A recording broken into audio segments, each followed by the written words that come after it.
जो इतनी बड़ी पोस्ट पे बैठ गए हैं, इनके पास डिग्री नहीं है कि वो कुर्सी पे बैठे और शहर का विकास कहाँ से करेंगे। और इसका सबसे बड़ा मेन मसला ये है कि जो गायकवाड़ डेनिश लैंड का इंचार्ज है वही शहर अभियंता भी हो गया है।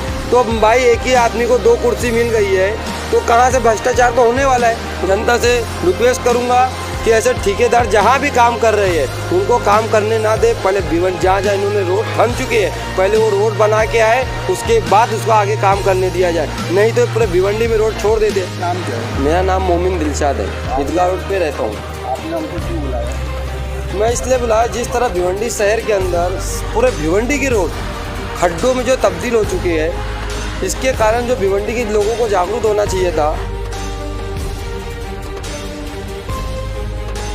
कि भिवंडी शहर के अंदर रोड है ही नहीं, और रोड ख़त्म करने वाला ये डेनिश लाइन वाला जो भूर गटर टप्पर योजना जो है, इसने पूरे भिवंडी शहर के अंदर रोड खन दिया, डेनिश लाइन डाल दिया और बड़े बड़े पत्थर डाल के छोड़ दिया, रोड बनाया नहीं।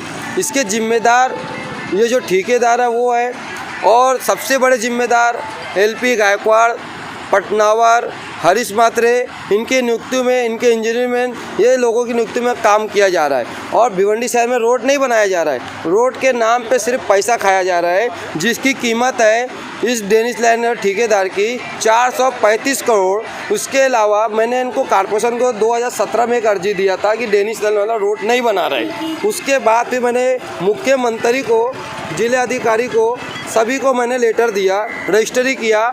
उसके बाद इन्होंने कोई किस्म की कार्रवाई नहीं किया, और अभी रोड बनाने के नाम पे अभी भिवंडी शहर के अंदर RCC का रोड जो बन रहा है, और जो डेनिश वाले ने रोड नहीं बनाया उसके अंदर बड़ा घोटाला हो गया। अब जो रोड नहीं बना वो RCC वाले ने बना रहा है, उसके लिए महानगर जो पालिका जो ठेकेदार है वो रोड नहीं बनाएंगे। अब जहाँ जहाँ काम रुका है, जो रोड टूटे पड़े हैं, वहाँ RCC का काम होगा, और भिवंडी की जनता को इसी तरीके की तकलीफ दी जाएगी। इसके जिम्मेदार ठेकेदार, महापौर और हमारे पटनावर, गायकवाड़ और हरीश मात्रे है, इन सब को तत्काल निलंबित करना चाहिए। और महापौर साहब को भिवंडी की जनता से माफ़ी मांगना चाहिए कि ठेकेदार की अभी तक कोई कार्रवाई नहीं हुई है, और ठेकेदार का ठेका 3 साल में पूरा हो जाना चाहिए था, जो 5 साल के ऊपर चला गया। योगेश मैसेज साहब ने ये ठेकेदार का ठेका रद्द किए और उनको ब्लैक लिस्ट में डाले, 137 करोड़ की जांच का आदेश दिया, और रोड बनाने के कारण उसमें 50 करोड़ रुपये का जांच करने का आदेश दिया। उसके बाद इनको महासभा में पास करके वापस ये ठेकेदार को ठेका दे दिया गया, और भिवंडी शहर के अंदर पूरे रोड को खन के छोड़ दिया गया। इसलिए मैं भिवंडी जनता से रिक्वेस्ट करूंगा कि ऐसे ठेकेदार जहां भी काम कर रहे हैं उनको काम करने ना दे। पहले भिवंडी जहाँ इन्होंने रोड खन चुके हैं, पहले वो रोड बना के आए, उसके बाद उसको आगे काम करने दिया जाए, नहीं तो पूरे भिवंडी में रोड छोड़ देते हैं। इसका प्रोसीजर भी है, इसका प्रोसीजर ये है कि इनको रोड 1 महीने के अंदर बनाना है, और इस पर ठेकेदार का बाकायदा इन्होंने कॉर्पोरेशन ने लिख के दिया है कि जो रोड बनाएगा वो ठेकेदार बनाएगा। अब जब ठेकेदार बनाएगा तो फिर कॉर्पोरेशन इनके ऊपर कार्रवाई क्यों नहीं कर रही है? इनकी जिम्मेदार कौन लोग हैं? इनको किसने रोका है कि रोड ना बनाए? ठेकेदार के ऊपर कार्रवाई क्यों नहीं कर रहे आज तक? इसका जिम्मेदार कौन है? क्या आयोग साहब ने इनके ऊपर जुर्माना पेनल्टी लगाई अभी तक? एक दिन के हिसाब से कम करोड़ रुपये इनका नुकसान कर रहे हैं जनता का। इसके जिम्मेदार कौन है? और इस काम के लिए मैं सुना हूँ कि इन्होंने कुछ लोन भी लिया है। ये काम पूरा हुआ नहीं, पैसे 435 करोड़ लगभग ख़त्म हो चुके हैं। ये हर साल जो बारिश आती है उसके बाद खड्डा भरने के लिए पत्थर का टेंडर निकालते हैं, 8 लाख 10 लाख जो भी, वो पैसे कहाँ जाते हैं? इसके जिम्मेदार कौन है? इनके ऊपर आखिर ठेकेदार पर कार्रवाई क्यों नहीं कर रही है? क्या सब मिली भगत है इसके अंदर? और अभी तक आप कहाँ गए कंप्लेंट करने के लिए? ये सारी जगह मैंने इनको कंप्लेंट दिया था, मुख्यमंत्री, जिला अधिकारी और कॉर्पोरेशन में। ये लोगों ने कोई तरीके से कार्रवाई नहीं की है। इसके बाद मैं हाई कोर्ट गया, 2018 में हाई कोर्ट ने इनको नोटिस भेजा। नोटिस के बाद इन्होंने उसका कोई जवाब नहीं दिया। फिर मैं हाई कोर्ट में वापस गया, उसके बाद फिर उन्होंने कुछ जवाब नहीं दिया। फिर वो हाई कोर्ट ने इनको मुझे एक सरकारी वकील प्राप्त कर दिया है, और उसके बाद उन्होंने कहा है कि आप सारे डॉक्यूमेंट लेके आइए। जो इसके बाद लॉकडाउन लग गया, अब कोर्ट खुली है।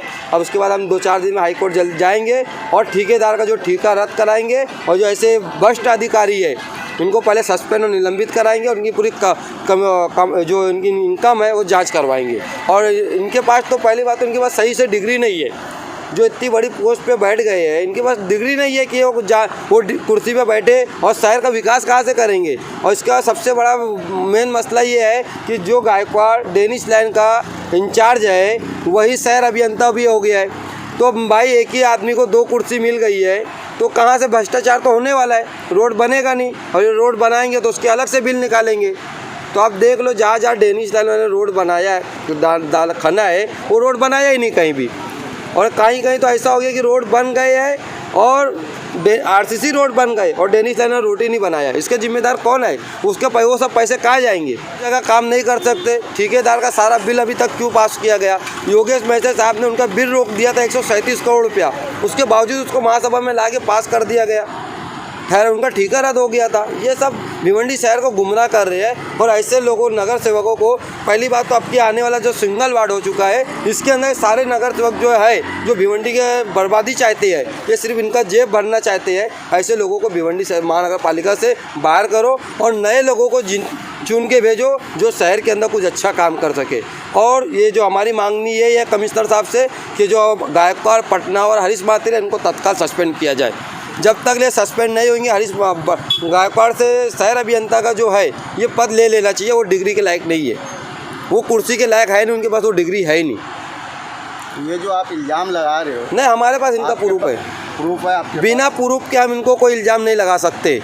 हमारे पास प्रूफ है। शहर अभियंता के लिए डिग्री होना चाहिए, जो डिग्री होना चाहिए उनके पास नहीं है। यहाँ तक कि इनके तो लोकमत में एलपी गायकवाड़ का बाकायदा पूरा प्रोसीजर आया था कि एलपी गायकवाड़ पानी प्रोड़ा की जो कुर्सी पे है वो वहाँ नहीं बैठ सकते। इसके बावजूद भी उनको इतनी बड़ी बड़ी पोस्ट दे दी गई है। बहुत बड़ी बात है कि जिनके पास डिग्री नहीं होती है वो बड़े बड़े पोस्ट पे कैसे चले जा रहे हैं। जो इंजीनियरों की डिग्री होना चाहिए उनकी वो डिग्री भी नहीं है। तो फिर ये शहर का सत्यानाश नहीं। इनको तो नक्शे नहीं बनाने आता होगा मेरे हिसाब से। तो इनको प्रोसीजर ही नहीं मालूम होगा कि मटेरियल क्या क्या यूज़ करना है। इनको यही नहीं मालूम कि जो डेनिश लाइन वाले ने जो रोड डाला है उसके बाद उसको क्या क्या काम करना था, यही नहीं मालूम होगा। कितने दिन में काम करना चाहिए था, 1-1, 2-2 साल तक ये रोड नहीं बना रहे हैं। उसके बाद इसकी जिम्मेदारी कौन है? ये क्या सिर्फ हम जनता तकलीफ झेलेगी? ये बैठे हैं एसी में, कार में। जब इनके पास जाते हैं तो ये कुर्सी पे नहीं रहते, ऑफिस में रहते नहीं, कहाँ ड्यूटी देते हैं पता ही नहीं चलता है। न शहर का कोई नक्शा बनता है और न ऑफिस में मिलते हैं। ये जाते किधर है? ये इसकी जिम्मेदार कौन लोग हैं? तो अभी तक जो आप बोले हैं, अभी यहाँ का ईदगाह का जो रोड है वो रोड अभी ख़राब है। तो इसके बारे में आपके यहाँ का जो नगर सेवक है वो क्या बोल रहा है? और नगर सेवक कौन है आपका? यहाँ पे देखो, एक मोमिन साजिदा है, उनका एक आदमी है जो उनका पति है रईस कानपुरी। उनको तो हम बोल नहीं सकते क्योंकि मोमिन साजिदा जो है वो वार्ड के अंदर आती नहीं है। ठीक है, तो इसके लिए इसका जिम्मेदार 4 नगर सेवक है। जो पैनल बना था, ये तो पूरे हर पैनल के लोगों को वोट दिया गया। तो अब वो जीतने के बाद वो बोलते हमारा इलाका ये है, सिराज ताहिर भी है इसमें, वसीम अंसारी भी है, हुसैन भी है। ठीक है, तो अब मैं इनको बताना चाहता हूँ कि आप यहाँ से सिर्फ 4 वार्ड लगते हैं, 4 नगर सेवक। आप दीवान साहब दरगाह रोड का वो वीडियो ले लो कि वहाँ पर चलने के लिए रोड ही नहीं है।